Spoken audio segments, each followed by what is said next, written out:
Galaxy S25 is the most popular Android phone in the smaller form factor, and iPhone 16 is the most popular iPhone in this size. They both got a bunch of updates over the past few months, so I decided to compare the camera of these two after all the updates they received. We'll start with the main lens, where both phones have a similar lens size, but the iPhone 16 has a faster lens, which makes it better at gathering light and creating better background blur. But not to the extent that it would be noticeable. If you really pixel peep, you may notice that the background on the iPhone is slightly more blurred than the Galaxy in the background. This picture is taken with 2x zoom, which is still using the main lens, and here the iPhone picture has better processing in my opinion, especially if you look at Tanya's eyes, which could be due to a slightly better lens or the computational processing. On Tanya's skin tone, the phones were very close to each other in terms of color science, but how about the pictures taken of Niche with the main lens? Well, here the skin tone is very different. The iPhone has a bit of a yellow tint and green in the white balance, while the Galaxy has magenta and raised shadows. The iPhone picture is also more contrasty, which to an extent helps Niche pop in the picture. Both phones can of course take 4K video with the main lens. Their interface is very similar, with the only difference being that the Galaxy also has the turn icon, which, if you touch it, will switch to the selfie camera. Before we compare the video on the phones, this is Tanya's skin tone for reference, taken with the Sony FX30 cinema camera. The processing and colors are very different on the two phones when it comes to video in daylight. The iPhone is very muted and tends towards being cold. The Galaxy, on the other hand, is very vivid and slightly saturated, with Tanya's skin being warmer, but also more natural. Both phones are also using many AI algorithms. I was curious to know what algorithm they are using to process the videos, so I asked this question to ChatLLM, the sponsor of today's video. ChatLLM rightly told me that the phones are using algorithms such as stabilization, scene optimization, and certain audio processing, and even gave me a summary table.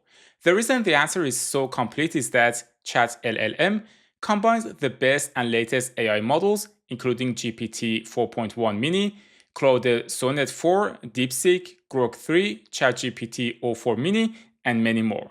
The Rouse LLM system using the ChatLLM simply picks the best model based on your prompt. With its humanized feature, the output does not sound like it is AI generated and will bypass AI detectors. You can also generate images and videos all in one platform. On top of that, if you're a coder like me, you can use their VS Code based code editor. Also, they have Deep Agent, which is a powerful general agent that can build websites, apps, AI agents, chatbots, complete research reports, literally everything.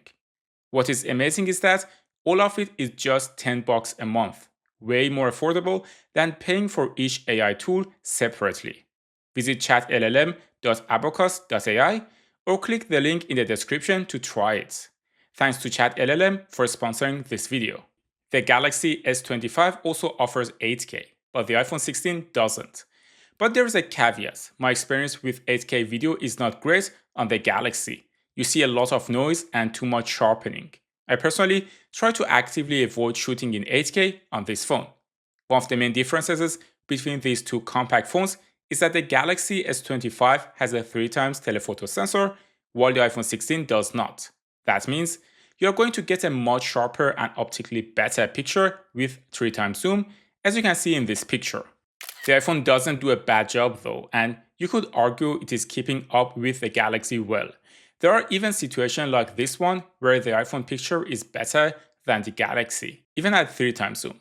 And since it is using the larger main sensor, the picture has more bokeh and looks more professional.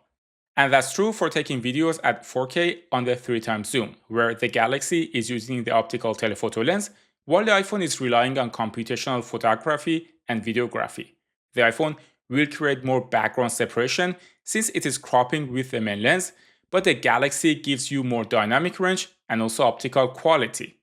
Where the iPhone does excel though is the ultrawide lens.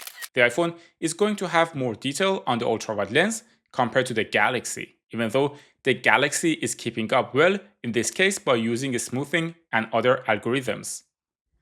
Even in this picture in low light, the Galaxy seems less noisy compared to the iPhone since it is more aggressive in applying denoising algorithms.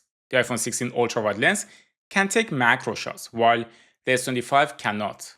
If you want to take macro shot with the S25, your best bet is to use the telephoto lens. You get a more blurry background, but the amount of detail you get on the iPhone is definitely better compared to the Galaxy. Both phones have a smaller sensors compared to a real camera or even flagship phones. That's why maybe you want to use the portrait mode to create an artificial shallow depth of field. The iPhone cannot zoom more than 2 times in this mode though, so you will have better luck taking nice shots with the Galaxy S25.